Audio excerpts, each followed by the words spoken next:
Des chambres avec des matelas et des couvertures. Un salon. Cette famille est arrivée dans ce squat juste à temps avant de connaître la rue. Pour l'instant, elle passe l'hiver au chaud. La vérité, on est bien. Principal, mes filles, ils sont bien. Je sentais bien moi aussi. On est bien. À l'origine de ce squat, des travailleurs sociaux exaspérés par la dégradation de leurs conditions de travail. Chaque jour à Toulouse, entre 170 et 180 personnes se voient refuser un hébergement. C'est 3 fois plus que l'année dernière.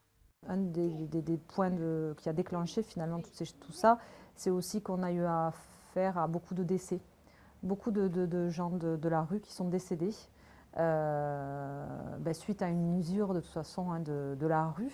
Sur un an, on en a eu à peu près 25.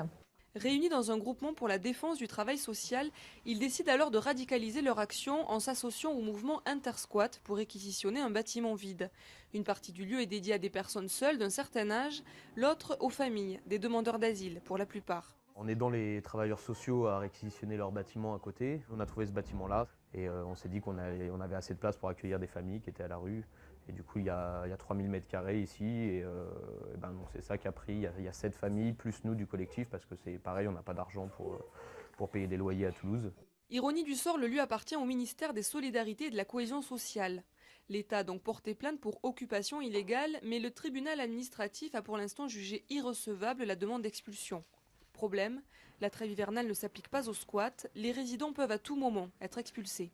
On est en permanence en fait sous le coup d'un procès et d'une expulsion. On vit en permanence avec le coup près sous la gorge, avec le risque d'être envoyé à la rue. À Toulouse, une trentaine de familles environ vivent encore dans la rue. Les membres du collectif, eux, ne comptent pas en rester là. Ils viennent d'entamer une campagne « Zéro enfant à la rue ». Le mot d'ordre, réquisitionner les bâtiments pour que tous les enfants soient à l'abri.